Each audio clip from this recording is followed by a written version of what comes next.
ബാർഖുമോർ പിതാവിനും പുത്രനും പരിശുദ്ധ റൂഹായ്ക്കും സ്തുതി. ആദ്യം മുതൽ നമ്മുടെ മേൽ തൻ്റെ കരുണയും മനോഗുണവും എന്നേക്കും ഉണ്ടായിരിക്കട്ടെ. ആമീൻ. ദൈവതിരുനാമത്തിന് മഹത്വമുണ്ടാകട്ടെ. വീണ്ടും ഒരു പ്രാവശ്യം കൂടി ശാലോം ടി വിയിലൂടെ സ്വാതന്ത്ര്യം എന്ന ശുശ്രൂഷയിൽ നമ്മുടെ കർത്താവും രക്ഷകനുമായ യേശുക്രിസ്തുവിൻ്റെ തിരുവചനം പ്രഘോഷിക്കുവാൻ തക്കവണ്ണം ആയുസ്സും ആരോഗ്യവും അനുകൂല സാഹചര്യവും തന്ന ദൈവത്തെ മുന്നമേ സ്തുതിച്ചുകൊണ്ട് എല്ലാ പ്രിയപ്പെട്ടവർക്കും കർത്താവായ യേശുക്രിസ്തുവിൻ്റെ ജയകരമായ നാമത്തിൽ എൻ്റെ സ്നേഹവന്ദനം ഏറ്റവും വിനയത്തോടുകൂടി മുന്നമേ അറിയിക്കുന്നു.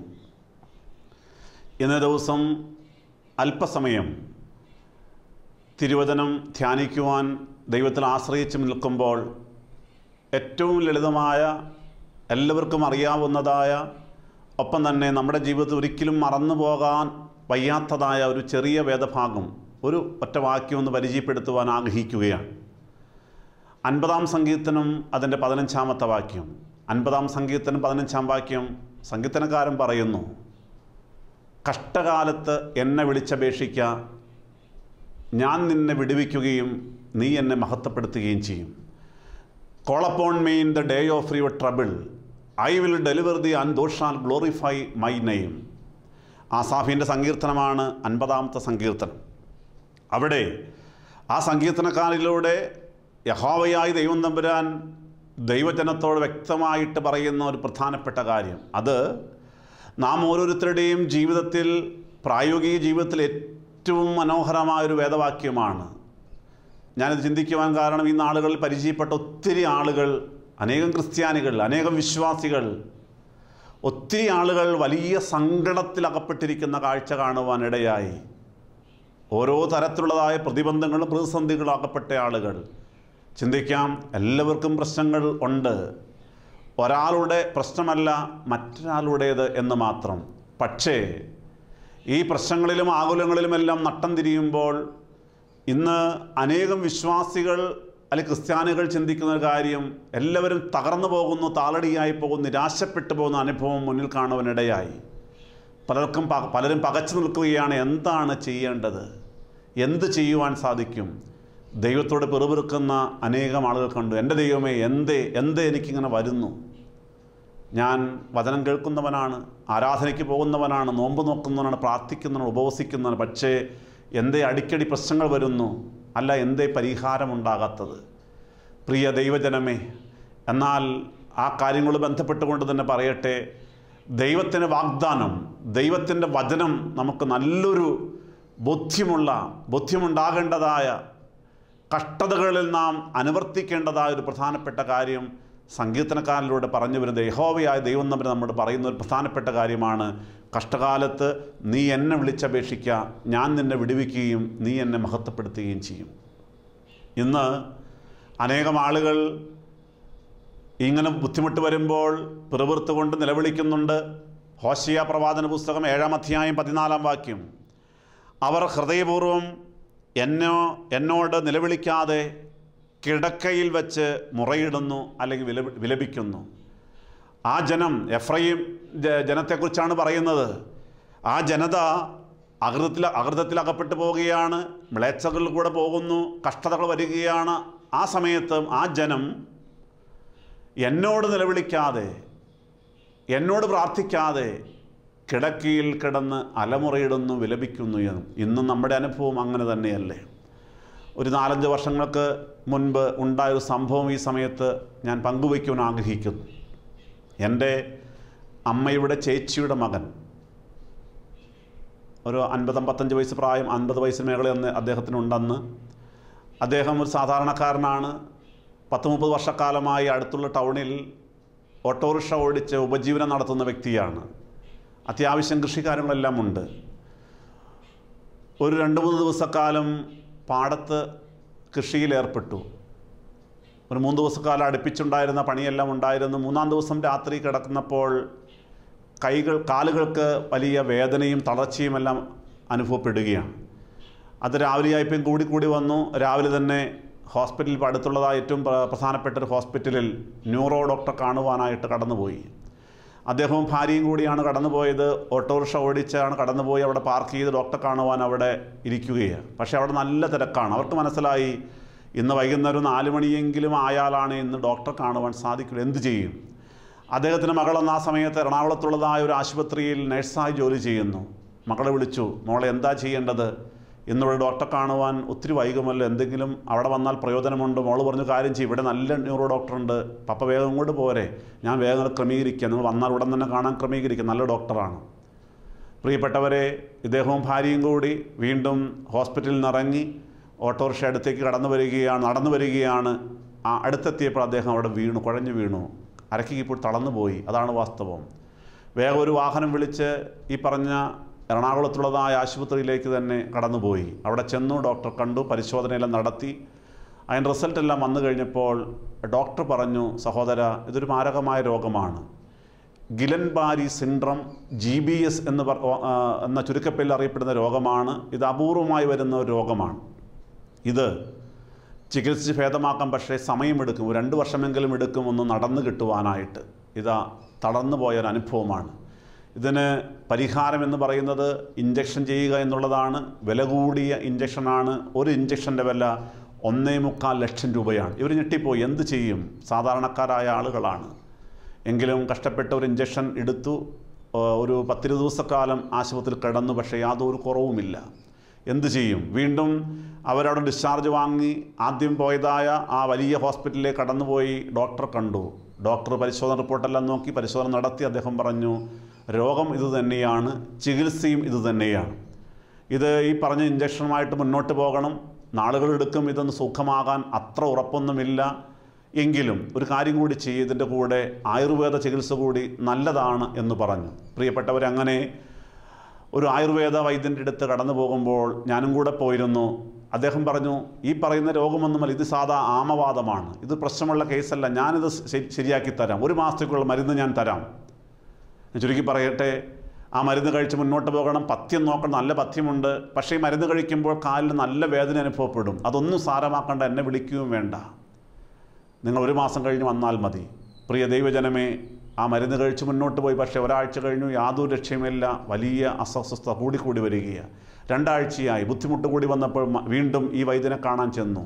ഞാനന്ന് പോയില്ല, മറ്റൊരാളെ കുട്ടിയാണ് വിട്ടത്. പക്ഷേ അദ്ദേഹം അന്ന് ആദ്യം പറഞ്ഞ് തിരുത്തി. ഞാനന്ന് പറഞ്ഞതാണ് ഈ രോഗം ഭേദമാകില്ല എന്ന്, അന്ന് കൂടെ വന്ന അച്ഛനോട് പറഞ്ഞതാണ് എന്ന് പറഞ്ഞു തിരുത്തി പറയുകയാണ്. വളരെ വിഷമത്തിലായി. അദ്ദേഹം കൈയൊഴിയുകയാണ്. വൈദ്യശാസ്ത്രം കൈയൊഴിയുന്ന, അല്ലെങ്കിൽ ആയുർവേദ വൈദ്യനും കൈയൊഴിയുന്ന അവസ്ഥയിലായി. പ്രിയപ്പെട്ടവരെ, ആ കുടുംബം അന്ന് വലിയ സങ്കടക്കടലിലായി. ഇനി എന്താണ് ചെയ്യേണ്ടത്, ആരുടെ അടുക്കലാണ് പോകുന്നത്, വലിയ ദുഃഖത്തിൻ്റെ അവസ്ഥയിലായി ആ കുടുംബം. ഞാനിത് പറയുവാൻ കാരണം, ഇന്ന് എന്നെ കേൾക്കുന്ന എത്രയോ ആളുകളാണ് ഇങ്ങനെ വലിയ സങ്കടത്തോടെ, രോഗത്തിൻ്റെ ഭാരത്താൽ, സാമ്പത്തിക ഞെരുക്കത്തിൻ്റെ ഭാരത്താൽ, മക്കളുടെ വിദ്യാഭ്യാസത്തെക്കുറിച്ചുള്ള ഭാരത്താൽ, മക്കളെക്കുറിച്ചുള്ള ആകുലങ്ങളുടെ ഭാരത്താൽ ഇരിക്കുന്ന തടസ്സങ്ങൾ ഒത്തിരിയുള്ള ഒത്തിരി ആളുകൾ ഇന്ന് ഈ വചനം കേൾക്കുന്നുണ്ട്.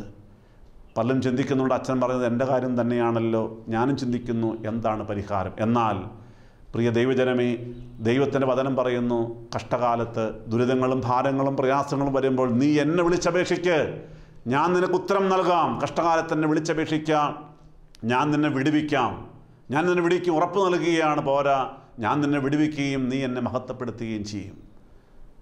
ഒരു മനോഹരമായ പാട്ടുണ്ടല്ലോ, നമ്മുടെ ജീവിതവുമായി ബന്ധപ്പെട്ടുള്ള പാട്ടാണ്, പഴയൊരു പാട്ട്.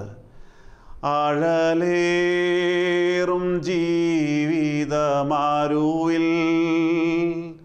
നീ തളരുകയോ ഇനി സഹജേ, ആഴലേറും ജീവിതമാരുവിൽ നീ തളരുകയോ ഇനി സഹജേ, നിന്നെ വിളിച്ചവൻ ഉണ്മയുള്ളോ, കൺമണി പോലെ കാത്തിടുമേ, അന്ത്യം വരെ വഴുതാതയവൻ താങ്ങി നടത്തിടും പൊൻകരത്താൽ, അഴലേറും ജീവിതമരുവിൽ നീ തളരുകയോ ഇനി സഹജേ, ആഴലേറും ജീവിതമരുവിൽ നീ തളരുകയോ ഇനി സഹജേ. കർത്താവിന് അനുഗ്രഹിക്കപ്പെട്ട ദൈവജനമേ, ഈ ഭാഗവുമായി ചേർത്ത് വെച്ചുകൊണ്ട് വിശുദ്ധ ബൈബിളിൽ മറ്റൊരു ഭാഗത്തേക്ക് നമുക്ക് കടന്നു പോകാം. ദാനിയേൽ പ്രവാചകന്റെ പുസ്തകം 3-ാം അധ്യായം 17-18 തിരുവചനങ്ങൾ. ദാനിയേൽ പ്രവാചകന്റെ പുസ്തകം 3-ാം അധ്യായം 17-18 തിരുവചനങ്ങൾ. അവിടെ നാം ഇങ്ങനെ വായിക്കുന്നത് പ്രകാരമാണ്. 16 മുതൽ വായിക്കുമ്പോൾ, ശദ്രക്കും മേശക്കും അബേദ്നെഗോവും രാജാവിനോട്, നെബൂഖദ്നേസരേ, ഈ കാര്യത്തിൽ ഉത്തരം പറവാൻ ആവശ്യമില്ല. ഞങ്ങൾ സേവിക്കുന്ന ദൈവത്തിന് ഞങ്ങളെ വിടുവിപ്പാൻ കഴിയുമെങ്കിൽ അവൻ ഞങ്ങളെ എരിയുന്ന തീച്ചൂളയിൽ നിന്നും രാജാവിൻ്റെ കയ്യിൽ നിന്നും വിടുവിക്കും. അല്ലെങ്കിലും ഞങ്ങൾ രാജാവിൻ്റെ ദേവന്മാരെ സേവിക്കുകയില്ല, രാജാവ് നിർത്തിയ സ്വർണ്ണബിംബത്തെ നമസ്കരിക്കുകയുമില്ല എന്നറിഞ്ഞാലും എന്ന് ഉത്തരം പറഞ്ഞു. ഈ ഭാഗം നമുക്ക് എല്ലാവർക്കും അറിയാവുന്ന ഒരു വേദഭാഗമാണ്. നെബൂഖദ്നേസർ രാജാവിൻ്റെ കൊട്ടാരത്തിലേക്ക് യഹൂദ ബാലന്മാരായ ദാനിയേലിനെയും 3 കൂട്ടുകാരെയും കൊണ്ടുവരുമ്പോൾ ചില കാര്യങ്ങൾ അവിടെ സംഭവിക്കുകയാണ്. പ്രിയപ്പെട്ടവരെ, അവിടെ 3-ാം അധ്യായം 1-ാം വാക്യത്തിൽ പറയുന്നത് പോലെ രാജാവ് പൊന്നുകൊണ്ടൊരു സ്വർണം കൊണ്ടൊരു ബിംബത്തെ, വലിയൊരു ബിംബത്തെ ഉണ്ടാക്കുകയാണ്. ആ ബിംബത്തെ ഉണ്ടാക്കിയിട്ട്, പൊന്നുകൊണ്ടൊരു ബിംബമുണ്ടാക്കി, അതിൻ്റെ ഉയരം 60 മുഴമായിരുന്നു, വണ്ണം 6 മുഴമായിരുന്നു. അത് ബാബേൽ സംസ്ഥാനത്ത് ദൂര സമഭൂമിയിൽ ഉയർത്തിയിട്ട് ആ ബിംബത്തെ, സ്വർണ്ണബിംബത്തെ എല്ലാവരും ദേവനാണെന്ന് കരുതി, ദൈവമാണെന്ന് കരുതി ആരാധിക്കുവാൻ രാജാവ് കൽപ്പന പുറപ്പെടുവിക്കുമ്പോൾ, ആ ദേവനെ ആരാധിക്കാത്തവരെ എരിയുന്ന തീച്ചൂളയിൽ ഇട്ട് കളയുമെന്ന് കൽപ്പന പുറപ്പെടുവിക്കുമ്പോൾ, ഈ പറയുന്ന 3 ചെറുപ്പക്കാർ പറയുകയാണ്, ഞങ്ങൾക്ക് പറ്റില്ല. അപ്പോൾ അവരെ ഇതാ രാജാവിൻ്റെ സന്നിധിയിൽ കൊണ്ടുവരുമ്പോൾ, രാജാവിന് പ്രിയപ്പെട്ടവരായിരുന്നു, പക്ഷേ അവർ പറയുകയാണ്, ഈ പറയുന്ന കൽപ്പന അംഗീകരിക്കുവാൻ ഞങ്ങൾ തയ്യാറല്ല. ഞങ്ങളെ എരിയുന്ന തീച്ചുള്ളിക്ക് ഇട്ടുകളഞ്ഞു കുഴപ്പമില്ല, കാരണം ഞങ്ങൾക്കൊരു ബോധ്യമുണ്ട്, വിശ്വാസമുണ്ട്. ഞങ്ങൾ ആരാധിക്കുന്ന ഞങ്ങളുടെ ദൈവത്തിന് ഞങ്ങളെ എരിയുന്ന തീച്ചൂളയിൽ നിന്ന് വിടുവിക്കുവാൻ സാധിക്കും, ഞങ്ങൾക്കുറപ്പാണ്. ഇനി അഥവാ വിടുവിച്ചില്ലെങ്കിലും സാരമില്ല, ഈ പറയുന്ന ദേവനെ ഞങ്ങൾ ആരാധിക്കുകയില്ല എന്ന് വ്യക്തമായി, സ്പഷ്ടമായി രാജാവിനോട് പറയുകയാണ്. രാജാവേ, രാജാവിൻ്റെ സ്വർണ്ണബിംബത്തെ ദൈവമാണെന്ന് കരുതി ആരാധിക്കുവാൻ ഞങ്ങൾക്ക് മനസ്സില്ല എന്ന് വ്യക്തമായി പറയുന്നു. പ്രിയ ദൈവജനമേ, അവിടെ 1-ാം അധ്യായം 8-ാമത്തെ വാക്യം വായിക്കുമ്പോൾ ഒരു മനോഹരമായ കാര്യമുണ്ട്. ഈ ദാനിയേലും 3 കൂട്ടുകാരെയും, യഹൂദ ബാലന്മാരാണ്, കോമളന്മാരാണ്, അവരിവിടെ കൊണ്ടുവന്നിട്ട് രാജാവ് അവരെ കൽദയരുടെ വിദ്യയും ഭാഷയും അഭ്യസിപ്പിക്കുവാൻ കൽപ്പിച്ചു. പോരാ, രാജാവ് അവർക്ക് രാജഭോജനത്തിൽ നിന്നും താൻ കുടിക്കുന്ന വീഞ്ഞിൽ നിന്നും നിത്യവൃത്തി നിയമിക്കുകയാണ്. ഇവരെ നോക്കുവാൻ ഷണ്ഡാധിപനെ ഏർപ്പാട് ചെയ്യുകയാണ്. വളരെ വേഗത്തിൽ മുന്നോട്ട് പോകട്ടെ. പക്ഷേ ദാനിയേൽ പറയുന്നൊരു കാര്യമുണ്ട്. 8-ാമത്തെ വാക്യം, എന്നാൽ രാജാവിൻ്റെ ഭോജനം കൊണ്ടും അവൻ കുടിക്കുന്ന വീഞ്ഞുകൊണ്ടും തന്നെത്താൻ അശുദ്ധമാക്കുകയില്ല എന്ന് ദാനിയേൽ ഹൃദയത്തിൽ നിശ്ചയിച്ച് തനിക്ക് അശുദ്ധി ഭവിപ്പാൻ ഇടവരുത്തരുതെന്ന് ഷണ്ഡാധിപനോട് അപേക്ഷിച്ചു. ദാനിയേൽ പറയുന്ന കാര്യം എന്താണ്? ഈ രാജഭോജനം കഴിക്കുകയില്ല, രാജഭോജനം കൊണ്ടും അവൻ കുടിക്കുന്ന വീഞ്ഞുകൊണ്ടും ഞങ്ങളെ തന്നെത്താൻ അശുദ്ധമാക്കുകയില്ല, ഞങ്ങളുടെ ശരീരത്തെ ഞങ്ങൾ അശുദ്ധമാക്കുകയില്ല. ഇത് ദൈവത്തിന് ഇഷ്ടമില്ലാത്തതായ ഭക്ഷണ പദാർത്ഥങ്ങളാണ്, ഞങ്ങൾക്കത് വേണ്ട എന്ന് പറയുകയാണ്. ഷണ്ഡാധിപനോട് അപേക്ഷിക്കുകയാണ്. ഷണ്ഡാധിപൻ അതിന് കാര്യങ്ങളെല്ലാം ചോദിക്കുന്നുണ്ട്. ഷണ്ഡാധിപൻ പറയുന്നുണ്ട്, നിങ്ങൾ ഭക്ഷണം, ഈ പറയുന്ന രാജഭോജനം കഴിക്കാതെ മുന്നോട്ട് പോയാൽ നിങ്ങൾ ക്ഷീണിച്ചു പോകില്ലേ? മറ്റനേകം ബാലന്മാരുണ്ടല്ലോ, അവരെല്ലാം പുഷ്ടിപ്പെട്ടു വരില്ലേ എന്നെല്ലാം ചോദിക്കുമ്പോൾ രാജാവിനോട് പറയുന്നൊരു കാര്യമുണ്ട്. അങ്ങനെ ഒന്ന് പരീക്ഷിച്ച് നോക്കി 10 ദിവസം കഴിയുമ്പോൾ ഷണ്ഡാധിപന് ഇതെല്ലാം മനസ്സിലാകും. ഞങ്ങൾക്ക് യാതൊരു ബുദ്ധിമുട്ടും ഉണ്ടാവുകയില്ല, ഞങ്ങൾ മറ്റു ബാലന്മാരെക്കാരെല്ലാം മുഖപ്രസന്നതയുള്ളവരായിരിക്കും. പ്രിയപ്പെട്ടവരങ്ങനെ ദാനിയേലും ഈ 3 കൂട്ടുകാരായ ശദ്രക്കും മേശക്കും അബേദ്നെഗോവും ഈ രാജകീയ ഭോജനങ്ങൾ, ദൈവത്തിന് ഇഷ്ടമല്ലാത്തതായ ഭക്ഷണപാനീയങ്ങൾ കഴിക്കുന്നില്ല. ശാഖപദാർത്ഥമെല്ലാം കഴിച്ചുകൊണ്ട് സാധാരണ ദൈവത്തിന് ഇഷ്ടമുള്ളതായ കാര്യങ്ങളെല്ലാം കുടിച്ചുകൊണ്ടും കഴിച്ചുകൊണ്ടും മുന്നോട്ട് പോകുമ്പോൾ ഷണ്ഡാധിപന് ബോധ്യപ്പെട്ടു, ഇതാ ഇവർ ദൈവകൃപയുള്ളവരാണ്, ഇവർ ദൈവത്തിൻ്റെ മക്കളാണ്. പ്രിയപ്പെട്ടവരെ, അങ്ങനെയെല്ലാം മുന്നോട്ട് പോകുന്ന കാഴ്ചയുണ്ട്. നമ്മുടെ മനസ്സിലാക്കേണ്ടത്, ഒരു ദൈവവൈതലിനെ സംബന്ധിച്ച് തീരുമാനമെടുക്കേണ്ടത് മറ്റൊന്നുമല്ല, എൻ്റെ ദൈവത്തിന് ഇഷ്ടമല്ലാത്തത് ഞാൻ കുടിക്കുകയില്ല, ഞാൻ കഴിക്കുകയില്ല, എൻ്റെ ദൈവത്തിന് ഇഷ്ടമല്ലാത്തത് ഞാൻ കാണുകയില്ല, ദൈവത്തിന് ഇഷ്ടമല്ലാത്ത വഴിക്ക് ഞാൻ പോകുകയില്ല എന്നുള്ളതായ ഒരു അടിയുറച്ച ബോധ്യമാണ് ഒരു ദൈവവൈതലിന് ഉണ്ടാകേണ്ടത്. പ്രിയപ്പെട്ടവരെ, അതുകൊണ്ട് തന്നെയാണ് ഈ 3 ചെറുപ്പക്കാർ ശക്തമായിട്ട് രാജാവിനോട് പറയുന്നത്, അല്ലയോ രാജാവേ, രാജാവിൻ്റെ സ്വർണ്ണ ബിംബത്തെ ദൈവമാണെന്ന് കരുതി ആരാധിക്കുവാൻ ഞങ്ങൾക്ക് മനസ്സില്ല എന്ന്. അനുഗ്രഹിക്കപ്പെട്ട ദൈവജനമേ, ഈ നാളുകളിൽ ദൈവത്തിൻ്റെ വചനം കേട്ടിട്ട്, വചനം പ്രസംഗിച്ചിട്ട് നിങ്ങൾക്ക് എനിക്കൊരു ബോധ്യമുണ്ടായോ? സത്യദൈവത്തെ മാത്രം ആരാധിക്കുവാൻ പോരാ, ആ സത്യദൈവത്തെ വിശ്വസിക്കുവാൻ ബോധ്യമുണ്ടായോ? പോരാ. പ്രിയപ്പെട്ടവരെ, നമ്മുടെ ദൈവം ആഗ്രഹിക്കാത്തതായ എല്ലാ ജീവിത പാതകളിൽ നിന്നും ഒന്നും അനംതിരിഞ്ഞ് നടക്കുവാനായിട്ട് ദൈവത്തിന് ഇഷ്ടമുള്ള രീതിയിൽ ജീവിക്കുവാൻ തീരുമാനമെടുത്തിട്ടുണ്ടോ? നമ്മുടെ ശരീരത്തെ അശുദ്ധമാക്കാതിരിക്കുവാൻ തക്കവണ്ണം തീരുമാനമെടുത്തിട്ടുണ്ടോ? മദ്യപാനവും വെറുക്കൂത്തുകളുമെല്ലാം അവസാനിപ്പിക്കുവാൻ തീരുമാനമെടുത്തിട്ടുണ്ടോ? അഥവാ മദ്യപാനവും വെറുക്കൂത്തും അവസാനിപ്പിച്ച ദൈവമക്കൾ അരുതാത്ത സംസാരവും അരുതാത്ത നോട്ടവും അരുതാത്ത ചിന്തയുമെല്ലാം അവസാനിപ്പിക്കുവാൻ തീരുമാനമെടുത്തോ? എങ്കിൽ മാത്രമേ ദൈവം നമ്മെ അനുഗ്രഹിക്കുകയുള്ളൂ. മറന്നു പോകരുതേ. അവിടെ നാം പിന്നീട് കാണുന്ന കാഴ്ച, പ്രിയപ്പെട്ടവരെ, രാജാവ് കോപം കൊണ്ട് അലറുകയാണല്ലോ. ശദ്രക്കിനെയും മേശക്കിനെയും അബേദ്നെഗോഹിനെയും എരിയുന്ന തീച്ചൂളയിൽ ബന്ധിച്ചിട്ട് കളയുവാൻ രാജാവ് കൽപ്പന പുറപ്പെടുവിക്കുകയാണ്. പോരാ, അവരെ എരിയുന്ന തീച്ചൂളിലേക്ക് ഇട്ട് കളയുവാനായിട്ട് നല്ല കായിക ബലമുള്ളതായ ഭടന്മാര് ഏർപ്പാട് ചെയ്യുകയാണ്. അവരങ്ങനെ ആ ഭടന്മാരെല്ലാം വന്ന് ഇവരെ എരിയുന്ന തീച്ചൂളിൽ ഇട്ട് കളയുമ്പോൾ രാജാവ് പറയുന്നുണ്ട്, ശക്തി പോരാ, 7 ഇരട്ടി തീ കത്തിക്കണം. അങ്ങനെ 7 ഇരട്ടി തീ കത്തിച്ചിട്ട് വലിയ തീച്ചൂളിലേക്ക് എറിഞ്ഞു കളയുമ്പോൾ നാം കാണുന്ന കാഴ്ച മനോഹരമാണ്. കാരണം ഈ ചെറുപ്പക്കാർ എറിഞ്ഞു കളഞ്ഞതായ ഭടന്മാർ വെന്തുരുകി ചത്തുപോകുന്ന കാഴ്ച. പ്രിയപ്പെട്ടവരെ, വീണ്ടും അവരെ തീച്ചൂളിൽ ഇട്ട് കളയുമ്പോൾ മനോഹരമായ കാഴ്ച കാണുകയാണ്. രാജാവ് ചില കാഴ്ചകൾ കണ്ടുകൊണ്ട് ഞെട്ടി എഴുന്നേൽക്കുകയാണ്. രാജാവ് ചോദിക്കുന്ന മന്ത്രിമാരോട്, അല്ലയോ മന്ത്രിമാരെ, നാം 3 പുരുഷന്മാരെയല്ലേ ബന്ധിച്ച് തീച്ചൂളിൽ ഇട്ട് കളഞ്ഞത്? അതേ പ്രഭോ എന്ന് മറുപടി പറയുമ്പോൾ രാജാവ് പറയുന്നു, അല്ലല്ല, ഞാൻ കാണുന്നു 4 പേരെ കാണുകയാണ്. 4 ചെറുപ്പക്കാർ കെട്ടഴി നടക്കുന്ന കാഴ്ച കാണുകയാണ്. അതിൽ ഒരാൾ ദൈവപുത്രനെ പോലെ അല്ലെങ്കിൽ ദൈവദൂതനെ പോലെ സമനായിരിക്കുന്നു. പ്രിയപ്പെട്ടവരെ, രാജാവോടെ അമ്പരന്ന് പോവുകയാണ്. ഇതാ കെട്ട് അഴിഞ്ഞവരായി 4 ചെറുപ്പക്കാർ നടക്കുന്നു. രാജാവ് പിന്നീട് ആ തീച്ചുളിയുടെ വാതിൽക്കലേക്ക് കടന്നു എന്നിട്ടൊരു കാര്യം വിളിച്ചു പറയുകയാണ്, അത്യുന്നത ദൈവത്തിൻ്റെ ദാസന്മാരായ ശദ്രക്കെ, മേശക്കെ, അബേദ്നെഗോഹേ, നിങ്ങൾ പുറത്തേക്ക് വരുമെന്ന് പറയുകയാണ്. ദൈവത്തെ തള്ളിപ്പറഞ്ഞവനായ, സത്യദൈവത്തെ തള്ളിപ്പറഞ്ഞുകൊണ്ട് സ്വർണ്ണബിംബം ഉണ്ടാക്കിയിട്ട് അതിനെ ആരാധിക്കുവാൻ പറഞ്ഞവനായ, അല്ല, ആരാധിക്കാത്തവരെ തീച്ചുളിയിൽ എറിഞ്ഞു കളയുവാൻ തീരുമാനിച്ചതായ അതേ നെബൂഖദ്നേസർ രാജാവ് വിളിച്ചു പറയുന്ന കാഴ്ച, അത്യുന്നത ദൈവത്തിൻ്റെ പുത്രന്മാരായ ശദ്രക്കെ, മേശക്കെ, അബേദ്നെഗോഹേ, നിങ്ങൾ പുറത്തേക്ക് വരൂ എന്നാണ്. പ്രിയപ്പെട്ടവരെ, എത്ര അത്ഭുതമാണ് നടക്കുന്നത്. ദൈവതിരുനാമത്തിന് മഹത്വം ഉണ്ടാകട്ടെ.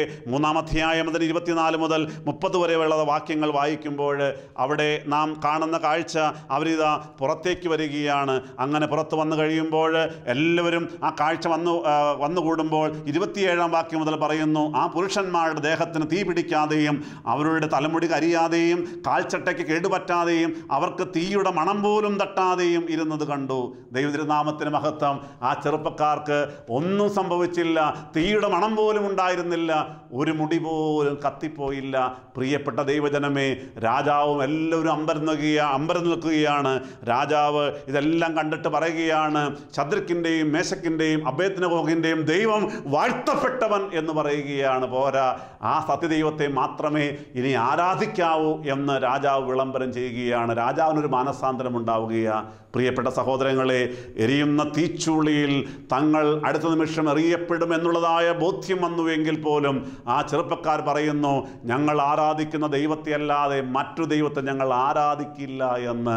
പ്രിയപ്പെട്ട കാരണം അവർക്കറിയാമായിരുന്നു, ഇവിടെ ഒന്നുകിൽ ദൈവം ഞങ്ങളെ രക്ഷിക്കും, എരിയുന്ന തീച്ചൂടിയിലും ഇറങ്ങി വന്ന് രക്ഷിക്കുവാനായിട്ട് ഞങ്ങളുടെ ദൈവത്തിന് സാധ്യമാണ്. അവൻ ജീവിക്കുന്ന ദൈവമാണ്. പോരാ, ഇനി അവിടെ കിടന്ന് മരിച്ചാലും സാരമില്ല, ഈ ലോക ജീവിതത്തിനപ്പുറത്ത് ഒരു നിത്യഭവനമുണ്ട് എന്നുള്ളതായ ബോധ്യം ആ ചെറുപ്പക്കാർക്കുണ്ടായിരുന്നു. പ്രിയപ്പെട്ടവരെ, സത്യദൈവത്തിൽ അടിയുറച്ചതായ ഒരു വിശ്വാസം, ഒരു ബോധ്യം അവർക്കുണ്ടായിരുന്നു. അങ്ങനെയെങ്കിൽ ഈ നാളുകളിൽ ദൈവത്തിൻ്റെ വചനം കേട്ട് മുന്നോട്ട് പോയിട്ട്, പ്രിയ സഹോദരങ്ങളെ, ആ ഒരു ബോധ്യം നമുക്കുണ്ടായോ? ആ ബോധ്യമുണ്ടായോ എങ്കിൽ ദൈവത്തെ വിളിച്ചപേക്ഷിക്കുവാൻ നാം തയ്യാറാകണം. എത്ര കഷ്ടത വന്നു കഴിഞ്ഞാലും, എന്തെല്ലാം ദുരിതങ്ങൾ വന്നു കഴിഞ്ഞാലും ദൈവത്തോട് പെറുപെറുക്കാതെ, എൻ്റെ ദൈവമേ എന്തുകൊണ്ട് ഇങ്ങനെ എനിക്ക് തന്നു എന്ന് ചോദിക്കാതെ മുഴങ്കാൽ മടക്കി, വീട്ടിലായിക്കോട്ടെ, പള്ളിയിലായിക്കോട്ടെ, സുവിശേഷ യോഗ സ്ഥലത്തുമായിക്കോട്ടെ, ഒന്ന് മുട്ടുമടക്കി എൻ്റെ ദൈവമേ എന്ന് കണ്ണുനീരോടെ വിളിക്കാൻ തയ്യാറാകുന്നുവെങ്കിൽ, സഹോദരങ്ങളെ, നാം വായിച്ചതായ കുറിവാക്യത്തിലേക്ക് മടങ്ങി വരാം. കഷ്ടകാലത്തെന്നെ വിളിച്ചപേക്ഷിക്കുക, ഞാൻ നിന്നെ വിടുവിക്കുകയും നീ എന്നെ മഹത്വപ്പെടുത്തുകയും ചെയ്യും. ഞാൻ ആദ്യം പറഞ്ഞ സംഭവത്തിൻ്റെ ബാക്കി കൂടി പറഞ്ഞ് അവസാനിപ്പിക്കാം. പ്രിയപ്പെട്ടവരെ, അന്ന് ആ കുടുംബം കണ്ണുനീരിൻ്റെ അവസ്ഥയിലായി. നീ എന്താണ് ചെയ്യേണ്ടത്? എല്ലാവരും തീരുമാനമെടുത്തു, ഒരു കാര്യം ചെയ്യാം. നമ്മുടെ ഇന്ത്യയിൽ തന്നെ ഏറ്റവും പ്രശസ്തമായ ആശുപത്രിയാണല്ലോ വെല്ലൂർ ക്രിസ്ത്യൻ മെഡിക്കൽ കോളേജ്. അവിടെ ഒന്ന് കടന്നു പോയാലോ? ആര് കൊണ്ടുപോകും? ഇത്തവണയും ബലഹീനായ ഞാനാണ് അദ്ദേഹത്തെ കൊണ്ടുപോയത്. അദ്ദേഹവും അദ്ദേഹത്തിൻ്റെ ഭാര്യയും മറ്റൊരു ഒരാളും കൂടി ഉണ്ടായി. ഞങ്ങൾ കടന്നുപോയി. പ്രിയപ്പെട്ടവരെ, ഒത്തിരി കഷ്ടപ്പെട്ടാണ് അവിടെ എത്തിച്ചേർന്നത്. പക്ഷേ ദൈവകൃപ, അതെല്ലാം ദൈവം ക്രമീകരിച്ചു. അവിടെ ചെല്ലുന്ന ദിവസം തന്നെ ഡോക്ടറെ കാണുവാനായിട്ട് ഒരു മലയാളി ഡോക്ടറെ എല്ലാം ക്രമീകരിച്ച്, അതെല്ലാം ദൈവത്തിൻ്റെ പദ്ധതിയായിരുന്നു. അവിടെ കടന്നു ചെന്നു, ആ ഡോക്ടറെ കണ്ടു. അദ്ദേഹം പറഞ്ഞു, നിങ്ങൾ കൊണ്ടുവന്ന റിപ്പോർട്ട് അനുസരിച്ച് ഈ പറയുന്ന രോഗം തന്നെയാണ് എന്ന് അനുമാനിക്കേണ്ടിയിരിക്കുന്നു. അങ്ങനെയാണ് എങ്കിൽ ഈ രോഗം നമുക്ക് ഇഞ്ചക്ഷനെല്ലാം ആരംഭിക്കേണ്ടിയിരിക്കുന്നു. ആ ചികിത്സയെല്ലാം ആരംഭിക്കാം. പക്ഷേ ഞങ്ങൾ വീണ്ടും ഒരു ടെസ്റ്റ് കൂടി നടത്തിയിട്ട് മാത്രമേ ചികിത്സ ആരംഭിക്കുകയുള്ളൂ. ഈ രോഗമാണ് എങ്കിൽ കുറഞ്ഞത് ഒരു 2 വർഷമെങ്കിലും എടുക്കും ഈ രോഗിയൊന്ന് പതുക്കെ എഴുന്നേറ്റ് നടക്കുവാനായിട്ട്. ഒരു കാര്യം ചെയ്യാം, 2 വർഷം കഴിഞ്ഞ് ഒരുവിധം എല്ലാം ഭംഗിയായിട്ട് നിങ്ങൾ 1 മാസം കൂടെ അഡ്മിറ്റ് ആകണം. എന്നിട്ട് അത് കഴിയുമ്പോൾ പോകണം. പോയിട്ട് വീണ്ടും 3-ാം മാസം തന്നെ, പിന്നെ 6-ാം മാസം തന്നെ, ഇങ്ങനെയാണ് ക്രമീകരണം. അങ്ങനെ പ്രിയപ്പെട്ടവരെ, അതെല്ലാം ക്രമീകരിച്ച് 2 ദിവസം മുന്നോട്ട് പോയി. 3-ാം ദിവസം ഇതിൻ്റെ ഇടയ്ക്കെല്ലാം ടെസ്റ്റുകൾ നടക്കുകയായിരുന്നു. എല്ലാ ടെസ്റ്റുകളും നടന്ന് മുന്നോട്ട് പോയി. 3-ാം ദിവസം രാവിലെ ആ ഡോക്ടർ അടുത്ത് വന്നു. ആ ഡോക്ടറിനോട് പറഞ്ഞു, അച്ഛാ, ഞാനൊരു ഇഞ്ചക്ഷൻ കൊടുക്കുകയാണ് കേട്ടോ എന്ന് പറഞ്ഞു. പ്രിയപ്പെട്ടവരെ, അങ്ങനെ പറഞ്ഞു. ആ ഡോക്ടർ ഇഞ്ചക്ഷൻ കൊടുത്തു. നിങ്ങൾക്ക് കേൾക്കണം, ഡോക്ടർ പോയി കുറച്ച് സമയം കഴിഞ്ഞപ്പോഴുണ്ട് ഒരു അത്ഭുതം അവിടെ നടന്നു. തളർന്നു കിടന്നതായ ആ രോഗിയുടെ കാലുകൾ പയ്യെ അനങ്ങാൻ തുടങ്ങി. പോരാ, അടുത്ത സെക്കൻഡിൽ അദ്ദേഹം എഴുന്നേറ്റ് നടക്കാൻ തുടങ്ങി. ദൈവതിരുനാമത്തിന് മഹത്വമുണ്ടാകട്ടെ. ഡോക്ടർ വിവരമറിയിച്ച് ഡോക്ടർ ഓടി വന്നു. പ്രിയപ്പെട്ടവരെ, അദ്ദേഹം പറഞ്ഞു, അച്ഛാ, ഈ മനുഷ്യന്, ഇദ്ദേഹത്തിന് നിങ്ങൾ പറഞ്ഞ ആ രോഗം ആയിരുന്നില്ല, മറിച്ച് ആ രോഗത്തിൻ്റെ മറ്റൊരു വകഭേദമായിരുന്നു. അതിനുള്ളതായ ഇഞ്ചക്ഷനാണ് ഞാൻ കുറച്ച് മുമ്പ് കൊടുത്തത് എന്ന് പറഞ്ഞു. ആ രോഗം, ഈ പറഞ്ഞ പുതിയ രോഗമാണ്. ഇതാണ് കാര്യം. ഈ രോഗം വളരെ വേഗം സൗഖ്യമാകും. നിങ്ങൾക്ക് കേൾക്കണമോ പ്രിയപ്പെട്ടവരെ? 2 വർഷമെങ്കിലും കഴിയുമ്പോഴാണ് ഒന്ന് പതുക്കെ എഴുന്നേറ്റ് നടക്കുവാൻ സാധിക്കുമെന്ന് പറഞ്ഞിരുന്നതായ ആ രോഗിയെയും കൊണ്ട് ഒരാഴ്ച കഴിഞ്ഞപ്പോൾ പരിപൂർണ്ണ ആരോഗ്യത്തോടെ ഞങ്ങൾ തിരിച്ചു വന്നു. ഇന്ന് 5 വർഷം കഴിഞ്ഞപ്പോഴും ആ മനുഷ്യൻ ഇപ്പോഴും അദ്ദേഹത്തിന് അടുത്തുള്ളത് ആ ടൗണിൽ ഇപ്പോഴും ഓട്ടോറിക്ഷ ഓടിച്ച് ഉപജീവനം നടത്തി മാന്യമായിട്ട് അദ്ദേഹം സന്തോഷമായി ജീവിച്ചു പോവുകയാണ്. ഞാൻ ചിന്തിക്കുന്ന എൻ്റെ പ്രധാനപ്പെട്ട കാര്യമെന്ന് പറയുന്നത്, ഞങ്ങൾ അന്ന് വെല്ലൂരിലേക്ക് പോകുന്നതിൻ്റെ തലേദിവസം വൈകുന്നേരം ആ വീട്ടിൽ ഒരു ചെറിയ പ്രാർത്ഥനാ യോഗം ക്രമീകരിച്ചിരുന്നു. അനേകം ആളുകൾ, 100-300ഓളം ആളുകൾ അവിടെ കടന്നു വന്നു. പ്രിയപ്പെട്ടവരെ, എല്ലാവരും കടന്നു വന്ന് എല്ലാവരും ശക്തമായിട്ട് അന്ന് സന്ധ്യാപ്രാർത്ഥനയെല്ലാം നടത്തിയിട്ട് എല്ലാവരും മുട്ടമടക്കി ശക്തമായിട്ട് ദൈവത്തെ വിളിച്ച് കണ്ണുനീരോടെ പ്രാർത്ഥിച്ചിരുന്നു. അദ്ദേഹവുമായിട്ട് ചില കാര്യങ്ങളെല്ലാം പങ്കുവെച്ചു. അദ്ദേഹം ഉൾപ്പെടെ, അദ്ദേഹത്തിൻ്റെ ജീവിത പങ്കാളി ഉൾപ്പെടെ എല്ലാവരും കണ്ണുനീരോടെ അന്ന് പ്രാർത്ഥിച്ചു. പ്രിയപ്പെട്ടവരെ, കണ്ണുനീരോടെ പ്രാർത്ഥിച്ചാൽ നമ്മുടെ ദൈവം ആ കണ്ണുനീരിനെ മറികടന്നു പോകുന്ന ദൈവമല്ല. 50-ാം സങ്കീർത്തനം 15-ാം വാക്യം വീണ്ടും ഓർമ്മപ്പെടുത്തട്ടെ. കഷ്ടകാലത്തെന്നെ വിളിച്ചപേക്ഷിക്കുക, ഞാൻ നിന്നെ വിടുവിക്കുകയും നീ എന്നെ മഹത്വപ്പെടുത്തുകയും ചെയ്യും. Call upon me in the day of your trouble, I will deliver the and thou shall glorify my name. സഹോദരങ്ങളെ, നമ്മുടെ ദൈവം വിടുവിക്കാൻ തയ്യാറാണ്. വിടുവിച്ച് കഴിയുമ്പോൾ ആ ദൈവത്തെ സ്തോത്രം ചെയ്യാൻ മറന്നു പോകരുതേ, പ്രാർത്ഥിക്കുവാൻ മറന്നു പോകരുതേ, ബൈബിൾ വായിക്കുവാൻ മറന്നു പോകരുതേ, പള്ളിയിൽ പോകുവാൻ മറന്നു പോകരുതേ. പ്രിയപ്പെട്ടവരെ, പോരാ, ആ ദൈവത്തിൻ്റെ വചനം കേട്ടുകൊണ്ട് വചനം അനുസരിച്ച് പോകുവാൻ മറന്നു പോകരുത്. നന്ദിയുള്ളവരായി മാറണം. നിരാശപ്പെട്ടു പോകണ്ട. നമുക്ക് ആ ദൈവത്തെ വിളിച്ചപേക്ഷിക്കാം. നമുക്ക് കേട്ട വചനത്തിൻ്റെ അടിസ്ഥാനത്തിൽ ദൈവത്തോട് ഒരു വാക്കുകൂടി പ്രാർത്ഥിക്കാം. ഹല്ലേലൂയ. ഹാലലുയ്യ ഹാലലുയ്യ ഹാലലുയ്യ ഹാലലുയ്യ. കാരുണ്യവാനായ ദൈവം തമ്പുരാനെ, ഇന്ന് നീ നിൻ്റെ തിരുവചനം ഞങ്ങളെ കേൾപ്പിച്ചുവല്ലോ. കഷ്ടകാലത്ത് നിന്നെ വിളിച്ചപേക്ഷിക്കുവാൻ ഞങ്ങൾ ധൈര്യം തന്നുവല്ലോ കർത്താവേ. ശദ്രക്കിൻ്റെയും മേശക്കിൻ്റെയും അബേദ്നെഗോഹിൻ്റെയും ജീവിതത്തിലൂടെ സത്യദൈവത്തെ രുചിച്ചറിഞ്ഞവർ സത്യദൈവത്തെ തള്ളിക്കളയാതെ എരിയുന്ന തീച്ചൂളയ്ക്ക് മുമ്പിലും സൈധൈര്യം നിന്നെ ഏറ്റുപറഞ്ഞവനായ ആ ചെറുപ്പക്കാരെ ഞങ്ങൾ പരിചയപ്പെട്ടുവല്ലോ. അവർ ആ ദൈവത്തോട് കൂടെ നിന്നപ്പോൾ തമ്പുരാനെ എരിയുന്ന തീച്ചൂളയിലേക്ക് നിൻ്റെ ദൂതനെ നീ അയച്ചു കൊടുത്തല്ലോ. പോരാ, നീ തന്നെ എഴുന്നള്ളി ചെന്ന് ആ എരിയുന്ന തീച്ചൂളയിൽ നിന്ന് അവരെ വിടുവിച്ചല്ലോ കർത്താവേ. ദൈവമേ, ഇന്ന് അനേകം മക്കൾ ഈ വചനം കേട്ടുകൊണ്ടിരിക്കുമ്പോൾ തന്നെ ഒത്തിരി ബന്ധനത്തിൻ്റെ അവസ്ഥയിലാണല്ലോ. തീരാ സങ്കടത്തിൽപ്പെട്ട് ഉഴലുന്നതായ അനേകം മക്കളുണ്ടല്ലോ കർത്താവേ. കർത്താവേ, രോഗത്താൽ ഭാരപ്പെടുന്നവരും കടഭാരത്താൽ ഭാരപ്പെടുന്നവരും മക്കളെടുത്ത് അറിയുന്നവരുമായ അനേകം പേർ ഇതിന് നടുവിലുള്ളപ്പോൾ എൻ്റെ ദൈവമേ, മനസ്സലിയണമേ, കരുണ കാണിക്കണമേ. എല്ലാവരുടെയും പ്രാർത്ഥനാ വിഷയങ്ങൾക്ക് നീ മറുപടി കൊടുക്കണമേ എന്ന് പ്രാർത്ഥിക്കുന്നു. ദൈവമേ, കണ്ണുനീര് ഒപ്പിയെടുക്കണമേ, സഹായിക്കണമേ. ഓരോ കുടുംബങ്ങളിലേക്കും നീ എഴുന്നള്ളിച്ചെല്ലണമേ, ഇന്ന് ദൂതന്മാരെ പറഞ്ഞയക്കണമേ എന്ന് പ്രാർത്ഥിക്കുന്നു. എല്ലാവരെയും സമാധാനം കൊണ്ട് നിറയ്ക്കണമേ, അനുഗ്രഹിക്കുമാറാകണമേ. ഞങ്ങളുടെ പ്രാർത്ഥന കേട്ട വൻകൃപയ്ക്കായി ഞങ്ങൾ നിന്നെ വീണ്ടും സ്തുതിക്കുന്നു. സകലവും യേശു തമ്പുരാൻ്റെ പൊന്നുനാമത്തിൽ തന്നെ. ആമീൻ. ഹല്ലേലൂയ.